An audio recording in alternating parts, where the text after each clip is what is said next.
ಬಂಧುಗಳೇ ನಮಸ್ಕಾರ, ಹೇಗಿದ್ದೀರಿ ಎಲ್ರು? ಬಂಧುಗಳೇ, ಇವತ್ತು ತಣ್ಣಗಿದ್ದಂತ ಬೆಂಗಳೂರು ಇದ್ದಕ್ಕಿದ್ದ ಹಾಗೆ ಬೆಚ್ಚಿ ಬಿತ್ತು. ತಕ್ಷಣವೇ ಮಾಧ್ಯಮಗಳಲ್ಲಿ, ಜನರ ಬಾಯಲ್ಲಿ, ಎಲ್ಲ ಕಡೆಗಳಲ್ಲೂ ಕೂಡ ಕೇಳಿ ಬಂದಂತ ಮಾತು ಒಂದೇ, ಅದು ಸ್ಫೋಟ ಸ್ಫೋಟ ಸ್ಫೋಟ. ಆರಂಭದಲ್ಲಿ ಅದಕ್ಕೆ ಸಂಬಂಧಪಟ್ಟ ಹಾಗೆ ನಿಖರವಾದಂಥ ಮಾಹಿತಿ ತಿಳಿದಿರಲಿಲ್ಲ. ಸಿಲಿಂಡರ್ ಸ್ಫೋಟ ಆಗಿರಬಹುದು, ಇನ್ನೇನೋ ಆಗಿರಬಹುದು, ಈ ರೀತಿಯಾದಂಥ ಮಾತು ಕೇಳಿ ಬರ್ತಾ ಇತ್ತು.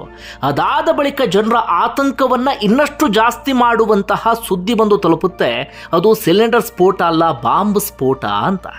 ಹಾಗಾದರೆ ಇವತ್ತು ಬೆಂಗಳೂರಲ್ಲಿ ನಡೆದಂಥ ಆ ಘಟನೆ ಏನು, ಏನೆಲ್ಲ ಬೆಳವಣಿಗೆ ಆಗ್ತಾ ಇದೆ, ಈ ಬಾಂಬ್ ಸ್ಫೋಟಕ್ಕೆ ಸದ್ಯಕ್ಕೆ ತಿಳಿದು ಬರ್ತಿರುವಂಥ ಕಾರಣ ಏನು, ಅದಕ್ಕೆ ಸಂಬಂಧಪಟ್ಟ ಹಾಗೆ ಒಂದಷ್ಟು ನಿಖರವಾದಂಥ ಮಾಹಿತಿಯನ್ನು ನಿಮ್ಮ ಮುಂದೆ ಇಡ್ತಾ ಹೋಗ್ತೀನಿ. ಒಂದುಗಳ ಈ ಘಟನೆ ನಡೆದಿದ್ದು ಬೆಂಗಳೂರಿನ ಕುಂದಹಳ್ಳಿಯ ರಾಮೇಶ್ವರ ಕೆಫೆಯಲ್ಲಿ.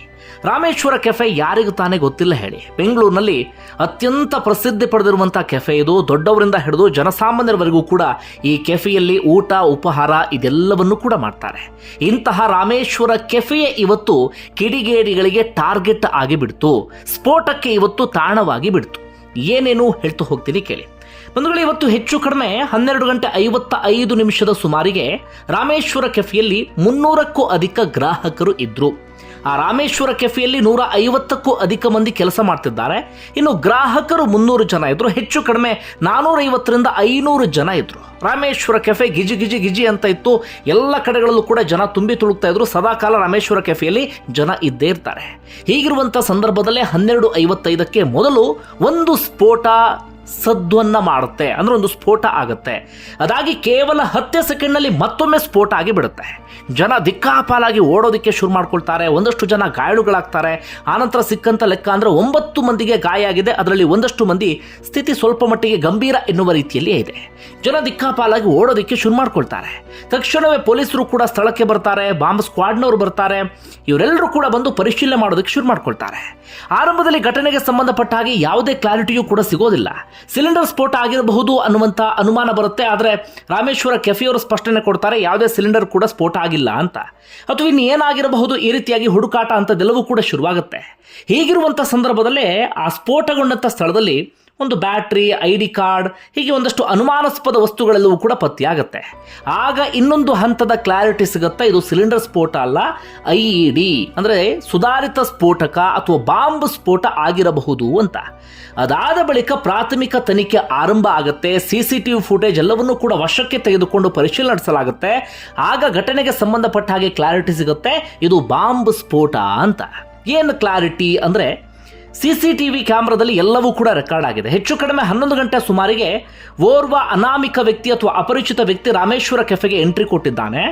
ಆತ ಕ್ಯಾಶಿಯರ್ ಬಳಿ ಟೋಕನ್ ಅನ್ನು ಪಡೆದುಕೊಂಡು ಟಿಫನ್ ಮಾಡ್ಕೊಂಡು ಬಂದಿದ್ದಾನೆ. ಅದಾದ ಬಳಿಕ ಈ ಕೈ ತೊಳೆಯುವಂಥ ಜಾಗ ಇರುತ್ತಲ್ಲ, ಹ್ಯಾಂಡ್ ವಾಶ್ ಮಾಡುವಂಥ ಜಾಗದಲ್ಲಿ ಒಂದು ಬ್ಯಾಗನ್ನು ಇಟ್ಟು ಅಲ್ಲಿಂದ ಎಸ್ಕೇಪ್ ಆಗಿದ್ದಾನೆ. ಆ ಬ್ಯಾಗ್ಗೆ ಸಂಬಂಧಪಟ್ಟ ಹಾಗೆ ಯಾರಿಗೂ ಕೂಡ ಅನುಮಾನ ಬಂದಿಲ್ಲ. ಅದೇ ಬ್ಯಾಗ್ ಹೆಚ್ಚು ಕಡಿಮೆ 12:55 ಸುಮಾರಿಗೆ ಸ್ಫೋಟಗೊಂಡಿದೆ.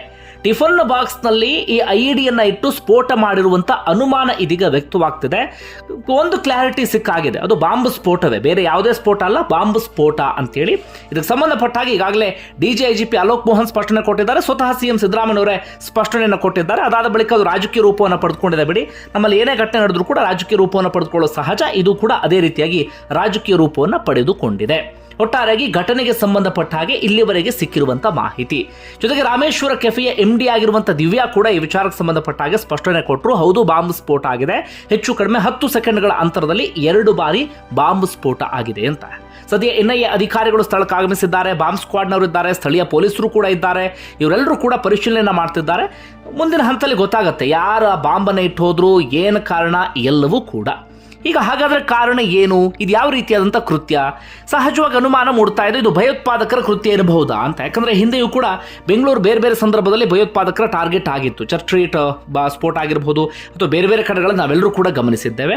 ಅಥವಾ ಬೇರೆ ಏನಾದರೂ ಕಾರಣ ಇರಬಹುದಾ, ದ್ವೇಷದ ಕಾರಣಕ್ಕಾಗಿರಬಹುದಾ ಅಂತ ಒಂದು ಅನುಮಾನ ಸಹಜವಾಗಿ ಭಯೋತ್ಪಾದಕರ ಕೃತ್ಯದ ಬಗ್ಗೆ ಸಹಜವಾಗಿ ಒಂದು ಕಡೆ ಅನುಮಾನ ಮೂಡ್ತಾ ಇದೆ. ಆದರೆ ಸಾಧ್ಯತೆಗಳು ಕಡಿಮೆ ಎನ್ನುವಂಥ ಒಂದಷ್ಟು ಲೆಕ್ಕಾಚಾರಗಳು ಕೂಡ ಇದೆ. ಯಾವ ಕಾರಣಕ್ಕಾಗಿ ಅಂದರೆ, ಸುಧಾರಿತ ಸ್ಫೋಟಕ ಇತ್ತಲ್ಲ, ಅದು ಮನುಷ್ಯರ ಪ್ರಾಣ ತೆಗೆಯುವಷ್ಟರ ಮಟ್ಟಿಗೆ ಗಂಭೀರತೆಯನ್ನು ಹೊಂದಿರಲಿಲ್ಲ. ಅಂದರೆ ಅಷ್ಟು ದೊಡ್ಡ ಪ್ರಮಾಣದ ಸ್ಫೋಟಕ ಆಗಿರಲಿಲ್ಲ. ಅದು ಕೇವಲ ಹೆದರಿಸುವ ರೀತಿಯಲ್ಲಿ ಅಥವಾ ಗಾಯಾಳುಗಳನ್ನಾಗಿ ಮಾಡುವ ರೀತಿಯಾದಂಥ ಸ್ಫೋಟಕ ಇತ್ತು. ಈ ಕಾರಣಕ್ಕಾಗಿ ಇದು ಭಯೋತ್ಪಾದಕರ ಕೃತ್ಯ ಅಲ್ಲದೆ ಇರಬಹುದು ಅಂತ ಅನುಮಾನ. ಇನ್ನೊಂದೇನಪ್ಪ ಅಂದರೆ, ಈ ಭಯೋತ್ಪಾದಕರು ಏನು ಮಾಡ್ತಾರೆ ಅಂದರೆ, ಒಮ್ಮೊಮ್ಮೆ ಈ ರೀತಿಯಾಗಿ ಒಂದು ಪ್ರಾಥಮಿಕವಾಗಿ ನೋಡ್ಕೊಳ್ಳೋದು ಅಥವಾ ಒಂದು ಟ್ರಯಲ್ ಎನ್ನುವ ರೀತಿಯಲ್ಲಿ ಸ್ಫೋಟ ಮಾಡೋದೆಲ್ಲವೂ ಕೂಡ ಇರುತ್ತೆ. ಅಂದರೆ ಭಾರಿ ದೊಡ್ಡ ಪ್ರಮಾಣದ ಬಾಂಬ್ಗಳನ್ನು ಸ್ಫೋಟ ಮಾಡೋದಿಲ್ಲ, ಈ ರೀತಿಯಾಗಿ ಸಣ್ಣ ಪುಟ್ಟ ಬಾಂಬ್ಗಳನ್ನು ಸ್ಫೋಟಿಸಿ ಒಂದು ಟ್ರಯಲ್ ಎನ್ನುವ ರೀತಿಯಲ್ಲಿ ನೋಡ್ತಾರೆ. ಹೀಗಾಗಿ ಆ ರೀತಿಯಲ್ಲೂ ಕೂಡ ಇರಬಹುದಾ ಅಂತ. ಅದರ ಆಚೆಗೆ ಅನುಮಾನ ಅಂದರೆ ರಾಮೇಶ್ವರ ಕೆಫೆಯ ಮೇಲಿನ ಅಸೂಯೆ ಅಥವಾ ದ್ವೇಷ ಈ ಕಾರಣ ಇರಬಹುದು ಅಂತ. ಯಾಕೆಂದರೆ ಈ ರಾಮೇಶ್ವರ ಕೆಫೆ ಆರಂಭ ಬಹಳ ವರ್ಷಗಳಾಗಿಲ್ಲ, ಒಂದು 2-3 ವರ್ಷ ಆಯಿತು ಅಷ್ಟೇ. ಆದರೆ ಕೇವಲ 2-3 ವರ್ಷಗಳ ಅಂತರದಲ್ಲಿ ಬೆಂಗಳೂರಿನ ಪ್ರಮುಖ ಕೆಫೆಗಳಲ್ಲಿ ಇದು ಒಂದು ಅಂತ ಗುರುತಿಸ್ಕೊಂಡಿದೆ. ಸದ್ಯ ಸಾಕಷ್ಟು ಬ್ರಾಂಚ್ಗಳು ಕೂಡ ಓಪನ್ ಆಗ್ತಿದ್ದಾವೆ. ತಿಂಗಳ ವ್ಯವಹಾರವೇ ಕೋಟಿಯನ್ನು ದಾಟಿ ಹೋಗ್ಬಿಟ್ಟಿದೆ. 5-6 ಕೋಟಿ ವ್ಯವಹಾರ ಆಗುತ್ತೆ, ವರ್ಷಕ್ಕೆ 50 ಕೋಟಿಗೂ ಅಧಿಕ ಟರ್ನ್ ಓವರ್ ಎಲ್ಲವೂ ಕೂಡ ಈ ರಾಮೇಶ್ವರ ಕೆಫೆಯಲ್ಲಿ ನಡೆಯೋದಕ್ಕೆ ಶುರುವಾಗಿದೆ. ದೊಡ್ಡ ದೊಡ್ಡ ಆರ್ಡರ್ ರಾಮೇಶ್ವರ ಕೆಫೆಗೆ ಬರುತ್ತೆ. ಪ್ರತಿದಿನ ಜನ ಗಿಜಿ ಅಂತಿರ್ತಾರೆ, ಅಷ್ಟರ ಮಟ್ಟಿಗೆ ಜನ ಅಲ್ಲಿ ತುಂಬಿ ತುಳುಕ್ತಿರ್ತಾರೆ. ವಿಪರೀತವಾದಂಥ ಡಿಮ್ಯಾಂಡ್ ರಾಮೇಶ್ವರ ಕೆಫೆಗೆ, ದೊಡ್ಡವರಿಂದ ಹಿಡಿದು ಸಣ್ಣವರವರೆಗೂ ಕೂಡ ಅಲ್ಲಿಗೆ ಬಂದೇ ಬರ್ತಾರೆ ಜನ. ಅದರಲ್ಲೂ ಕೂಡ ಇತ್ತೀಚೆಗೆ ಏನಪ್ಪ ಅಂದರೆ ಈ ಅಂಬಾನಿ ಕುಟುಂಬದ ಐಷಾರಾಮಿ ಮದುವೆ ಇದೆ ನೋಡಿ, ಮುಖೇಶ್ ಅಂಬಾನಿ ಅವರ ಮಗನ ಮದುವೆಯ ವಿವಾಹ ಪೂರ್ವ ಕಾರ್ಯಕ್ರಮ ನಡೀತಿದೆಯಲ್ಲ, ಅದರ ಕ್ಯಾಟ್ರಿಂಗ್ ಆಫರನ್ನು ರಾಮೇಶ್ವರ ಕೆಫೆಗೆ ಮಾಡಲಾಗಿದೆ. ಬೇರೆ ಅವರು ಕೊಟ್ಟಿದ್ದಾರೆ, ಅದರಲ್ಲಿ ಪ್ರಮುಖವಾಗಿ ರಾಮೇಶ್ವರ ಕೆಫೆಗೂ ಕೂಡ ಕೊಟ್ಟಿದ್ದಾರೆ. ಇದು ಒಂದಷ್ಟು ಜನರ ಕಣ್ಣನ್ನು ಕುಕ್ಕಿಸಿ ಬಿಟ್ಟಿದೆ, ಅಥವಾ ದ್ವೇಷ ಮೂಡುವ ರೀತಿಯಲ್ಲಿ ಮಾಡಿದೆ, ಅಥವಾ ಈ ಪರಿಯಾಗಿ ಬೆಳೀತಿದ್ದಾರಲ್ಲ ಎನ್ನುವಂಥ ಅಸೂಯೆ ಉಂಟು ಮಾಡಿದೆ ಎನ್ನುವಂಥ ಅಂದಾಜನ್ನು ಹಾಕಲಾಗ್ತಾ ಇದೆ. ಈ ಕಾರಣಕ್ಕಾಗಿ ಹೆದರಿಸಬೇಕು ಎನ್ನುವ ಕಾರಣಕ್ಕಾಗಿ ಇಂಥದ್ದೊಂದು ಬಾಂಬನ್ನು ಇಟ್ಟಿರಬಹುದು ಎನ್ನುವಂಥ ಅನುಮಾನ ಮೂಡ್ತಾ ಇದೆ. ಹಾಗಾದರೆ ಅವರಿಗೆ ಈ ಬಾಂಬ್ಗೆ ಸಂಬಂಧಪಟ್ಟ ಹಾಗೆ ಟ್ರೈನಿಂಗ್ ಎಲ್ಲ ಸಿಕ್ತು ಅಥವಾ ಇದಕ್ಕೆ ಸಂಬಂಧಪಟ್ಟ ಮೆಟೀರಿಯಲ್ ಎಲ್ಲಿ ಸಿಕ್ತು, ಇದು ಸಹಜವಾಗಿ ಅನುಮಾನ ಮೂಡುತ್ತೆ. ಯಾಕಂದರೆ ಜನಸಾಮಾನ್ಯರು ಇದೆಲ್ಲವನ್ನು ಕೂಡ ಮಾಡೋದು ಬಹಳ ಕಷ್ಟ, ಅದಕ್ಕೆ ಸೂಕ್ತವಾದಂಥ ಟ್ರೈನಿಂಗ್ ಅಂಥದ್ದೆಲ್ಲವೂ ಕೂಡ ಬೇಕಾಗುತ್ತೆ. ಹೀಗಾಗಿ ಬೇರೆ ರೀತಿಯಂಥ ಅನುಮಾನ ಮೂಡ್ತವೆ. ಅದರ ನಾನಾ ಆ್ಯಂಗಲ್ಗಳಲ್ಲಿ ಚರ್ಚೆಯನ್ನು ಮಾಡಲಾಗ್ತಾ ಇದೆ. ಪೊಲೀಸ್ ತನಿಖೆ ನಂತರ ನಮಗೆ ಏನೋ ಅಂತ ಸ್ಪಷ್ಟನೆ ಸಿಗುತ್ತೆ. ಸದ್ಯಕ್ಕೆ ಸಿಕ್ಕಿರುವಂಥ ಕ್ಲಾರಿಟಿ ಅಂದರೆ ಬಾಂಬ್ ಸ್ಫೋಟ ಅನ್ನೋದಷ್ಟೇ, ಅದರ ಆಚೆಗೆ ಯಾವ ಕ್ಲಾರಿಟಿಯೂ ಕೂಡ ಸಿಕ್ಕಿಲ್ಲ. ಆದರೆ ಈ ರೀತಿಯಾದಂಥ ಅನುಮಾನವನ್ನು ಕೂಡ ವ್ಯಕ್ತಪಡಿಸಲಾಗ್ತಾ ಇದೆ. ಈ ಅನುಮಾನ ಮೂಡೋದಕ್ಕೆ ಕಾರಣ ಏನು? ರಾಮೇಶ್ವರ ಕೆಫೆಯ MD ಆಗಿರುವಂಥ ದಿವ್ಯಾ ಅವರ ವಿಚಾರಕ್ಕೆ ಸಂಬಂಧಪಟ್ಟ ಒಂದು ಸ್ಪಷ್ಟನೆ ಕೊಟ್ಟರು. ಏನಪ್ಪ ಅಂದರೆ ಹೆಚ್ಚು ಕಡಿಮೆ 2 ತಿಂಗಳ ಹಿಂದೆಯೂ ಕೂಡ ಈ ರಾಜಾಜಿನಗರದ ಬ್ರಾಂಚ್ ಇದೆಯಲ್ಲ, ಅಲ್ಲಿ ಈ ರೀತಿಯಾಗಿ 2 ಬ್ಯಾಗನ್ನು ಇಟ್ಟು ಹೋಗಿದ್ರಂತೆ. ಬ್ಯಾಗನ್ನು ಇಟ್ಟು ಫೋನ್ ಮಾಡಿದ್ರಂತೆ, ನೋಡಿ ಹೀಗೆ ಬ್ಯಾಗನ್ನು ಇಟ್ಟಿದ್ದೀವಿ ಅಂತ ಹೆದರ್ಸೋಕೆ ಫೋನ್ ಮಾಡಿದ್ರಂತೆ. ಪೊಲೀಸರಿಗೂ ಕೂಡ ಮಾಹಿತಿ ಕೊಟ್ಟಿದ್ರಂತೆ. ಆಗ ಚೆಕ್ ಮಾಡಿದಾಗ ಒಂದು ಬ್ಯಾಗ್ನಲ್ಲಿ ಏನೂ ಇರಲಿಲ್ಲ, ಇನ್ನೊಂದು ಬ್ಯಾಗ್ನಲ್ಲಿ ಮಡಕೆ ಕುಡಿಕೆ ಅಂಥದ್ದೆಲ್ಲವೂ ಕೂಡ ಇತ್ತು. ಹೀಗಾಗಿ ಅವತ್ತು ಹೆದರ್ಸೋದಕ್ಕೆ ಅಂಥದ್ದು ಪ್ರಯತ್ನವನ್ನು ಪಟ್ಟಿದ್ರು, ಅದರ ಮುಂದುವರೆದ ಭಾಗ ಇದಿರಬಹುದು ಎನ್ನುವಂಥ ಅಂದಾಜನ್ನು ವ್ಯಕ್ತಪಡಿಸಲಾಗ್ತಾ ಇದೆ. ಒಟ್ಟಾರೆಯಾಗಿ ಆದಷ್ಟು ಬೇಗ ಸರಿಯಾದ ರೀತಿಯಲ್ಲಿ ತನಿಖೆ ಆಗಬೇಕಾಗತ್ತೆ. ಇದರ ಹಿಂದೆ ಯಾರಿದ್ದಾರೆ ಎನ್ನುವಂಥ ಪತ್ತೆ ಹಚ್ಚುವಂಥ ಕೆಲಸವನ್ನು ಮಾಡಬೇಕಾಗತ್ತೆ. ಯಾಕಂದರೆ ಸ್ವಲ್ಪ ಎಡವಟ್ಟಾಗಿದ್ರೂ ಕೂಡ ಏನ ಬೇಕಾದರೂ ಆಗುವಂಥ ಸಾಧ್ಯತೆ ಇತ್ತು. ಪ್ರಾಣ ತೆಗೆಯುವ ಹಂತದವರೆಗೆ ಹೋಗದೇ ಇದ್ರೂ ಕೂಡ ಕೈ, ಕಾಲು, ಕಿವಿ, ಕಣ್ಣು ಇದೆಲ್ಲವನ್ನು ಕೂಡ ಹೋಗಿಸುವಂಥ ಸಾಮರ್ಥ್ಯ ಅಂತೂ ಆ ಬಾಂಬ್ಗೆ ಇತ್ತು. ಹೀಗಾಗಿ ಯಾರು ಏನು ಎತ್ತ ಅಂತ ಪತ್ತೆ ಹಚ್ಚುವಂಥ ಕೆಲಸವನ್ನು ಮಾಡಬೇಕಾಗತ್ತೆ. ಭಯೋತ್ಪಾದಕರ ಕೃತ್ಯವಾನದು ಒಂದು, ಇನ್ನೊಂದು ದ್ವೇಷ ಆಗಿದ್ರೂ ಕೂಡ ಅವರವರ ವೈಯಕ್ತಿಕ ದ್ವೇಷಕ್ಕೆ ಜನಸಾಮಾನ್ಯರಿಗೆ ತೊಂದರೆ ಕೊಡೋದು ಎಷ್ಟರ ಮಟ್ಟಿಗೆ ಸರಿ, ಇಂಥದ್ದೊಂದು ಪ್ರಶ್ನೆ ಇದೆ. ರಾಜ್ಯ ಸರ್ಕಾರ ಅತ್ಯಂತ ಗಂಭೀರವಾಗಿ ತೆಗೆದುಕೊಂಡು ಪ್ರಕರಣವನ್ನು ಇತ್ಯರ್ಥಗೊಳಿಸಬೇಕಾಗತ್ತೆ. ಒಂದು ವೇಳೆ ನಿಮ್ಗೆ ಏನನ್ಸುತ್ತೆ ಕಮೆಂಟ್ ಬಾಕ್ಸಲ್ಲಿ ಮೆನ್ಷನ್ ಮಾಡಿ. ಧನ್ಯವಾದ. 9 ಜನ ಹೇಳಿದ್ದಾರೆ, ನಾವು ತನಿಖೆ ಮಾಡ್ತಾ ಇದ್ದೀವಿ. ಮತ್ತು ಎಲ್ಲ ನಮ್ಮ SSL ಟೀಮ್ಸ್ ಎಲ್ಲ ಬಂದಿದ್ದಾರೆ, ಅವರು ಚೆಕ್ ಮಾಡ್ತಾ ಇದ್ದಾರೆ. ಮತ್ತು ನಮ್ಮ ಸಿಟಿ ಕಮಿಷನರ್ ಇದ್ದಾರೆ, ಇದ್ದಾರೆ, ಎಲ್ಲ ಆಫೀಸರ್ಸ್ ಇದ್ದಾರೆ. ನಾವು ಖಂಡಿತವಾಗಿ ಯಾರು ಮಾಡಿದ್ದಾರೆ ಪತ್ತೆ ಮಾಡ್ತೀವಿ. ಹೇಗಿದೆ ಸರ್? ಜಾಸ್ತಿ ಇಂಜರಿ ಇಲ್ಲ, ಬಟ್ ಇದಕ್ಕೆ ಟ್ರೀಟ್ಮೆಂಟ್ ನಡ್ತಾ ಇದೆ. ಇನ್ಫಾರ್ಮೇಷನ್ ಏನಿದೆ ಬ್ಯಾಟ್ರಿ ಸಿಕ್ಕಿದೆ ಅಂತ ಹೇಳಿ ಹೇಳ್ತಿದ್ದಾರೆ. ಅಲ್ಲಿ ನಾವು ಇದಕ್ಕೆ ಚೆಕ್ ಮಾಡ್ತಾ ಇದ್ದೀವಿ. ಇದು ತುಂಬ ನಾವು ಅಡ್ವಾನ್ಸಲ್ಲಿ ಹೇಳಲಿಕ್ಕೆ ಬೇಡ, ಯಾಕೆ ಅದು ಫಸ್ಟ್ SSL ಎಲ್ಲ ಟೀಮ್ ಬಂದಿದ್ದಾರೆ, ಅವರು ಎಲ್ಲ ಅದು ಕಲೆಕ್ಟ್ ಮಾಡ್ತಾ ಇದ್ದಾರೆ. ಕಲೆಕ್ಟ್ ಮಾಡಿ ಆದಮೇಲೆ ನಾವು ಎಕ್ಸಾಮಿನ್ ಮಾಡ್ತೀವಿ. ಆಮೇಲೆ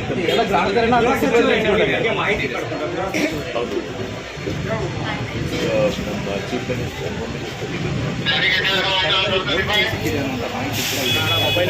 ಬ್ಯಾಟ್ರಿ ಬೋರ್ಡ್ ಯಾವ ರೀತಿ ಅಂತ ನಾವು ಇದಕ್ಕೆ SSL ಟೀಮ್ ಅದು ಎಕ್ಸಾಮಿನೇಷನ್ ಮಾಡ್ತಾ ಇದೆ. ಸೊ ಅದು ಫುಲ್ ಎಕ್ಸಾಮಿನೇಷನ್ ಮಾಡಿ ಆಮೇಲೆ ನಾವು ಹೇಳ್ತೀವಿ.